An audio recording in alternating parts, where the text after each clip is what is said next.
Trill on the beat.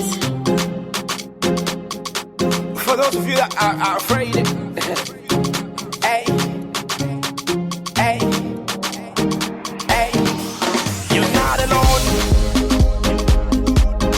God is in control. Oh. The Lord on your side. Oh, you are saying, hey, hey, hey, hey, hey. I know they fear. What's in life that do me? The Lord on my side. I am safe. It's not giving me spirit of fear. It's not giving me a reason to fear.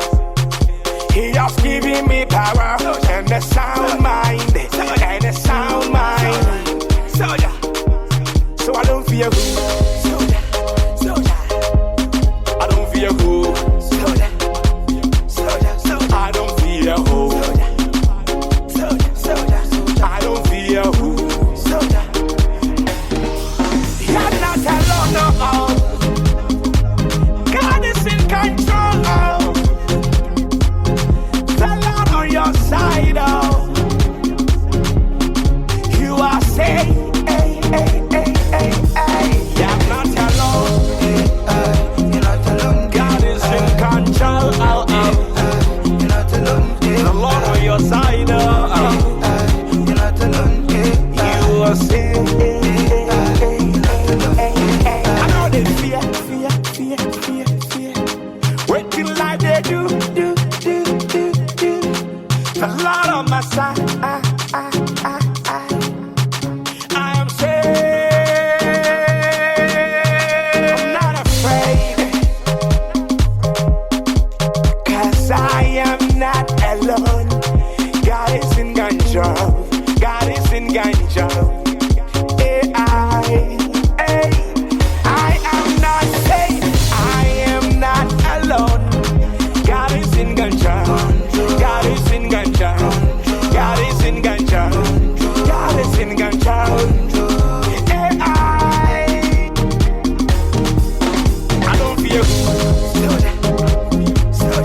Waiting life they do me. The Lord on my side. I am safe. Yeah, I'm not alone. God is in control. The Lord on your side. You are safe.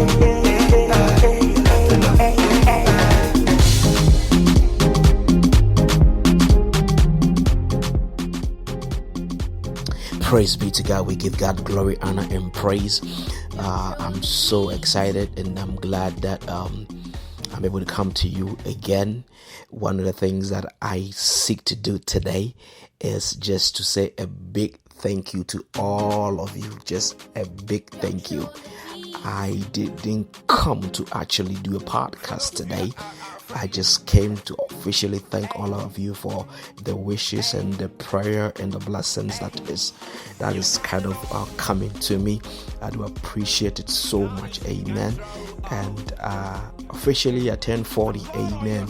And I want to thank God so much. So let me just give you some information as to what is happening. So we're going to start a new series tomorrow on what God does in times of crisis. We've considered why we are not afraid, and we considered what does faith do in time of crisis. I want to talk a little bit on what God does in time of crisis, and because we're starting on Wednesday, it's going to be 3 things God does in time of crisis, so we can pick up a new series on Monday. Amen. But I want to just say thank you all so much for all the birthday wishes, and officially I'm 40 years old, so I'm going to share 4 things that I think life has taught me in terms of faith and then practical life, and then I'll be out of your way. Amen. Father, I want to thank you for this opportunity to have to connect with people so we can rejoice in your word together and become partakers of the eternal truth, and that is able to keep our life from destruction. Amen. So quickly, I want to tell you 4 things I've learned in life, and I think it might be something that it will be helpful. The first thing I've learned is that it's a good thing to give your life to Jesus early in life. It's a very good thing.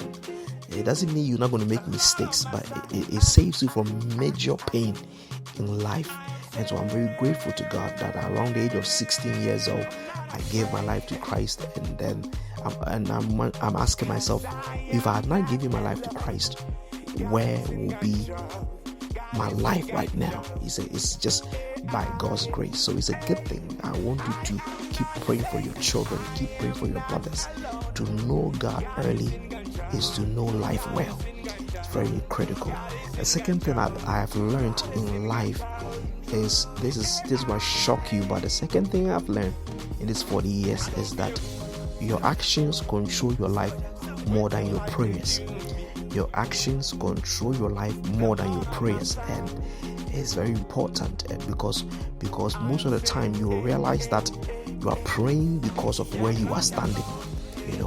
So your actions control your life more than your prayers. So it's very important that you begin to be careful how you live your life, because if you make a wrong action in life, it takes 10,000 prayers to get you out of it.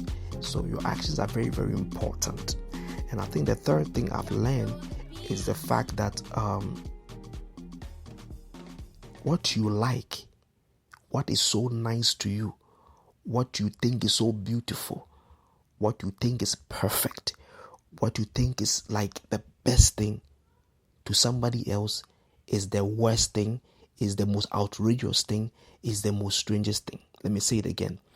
What you think is so beautiful, is so nice, to somebody else is the worst idea completely. I learned this not long ago. So I just want you to know that people are totally different from you. Let me say it like this. You can talk to your friend to put on a particular dress, and you will be so excited. When you leave, she will take that dress off and put another one. I want you to remember this. What is nice to you might not be nice to somebody else. And you might not know the magnitude of this thing. But what I'm saying is that we are all different, and the way people see things is, I didn't know that I kept forcing myself on people, trying to let people do how I see it.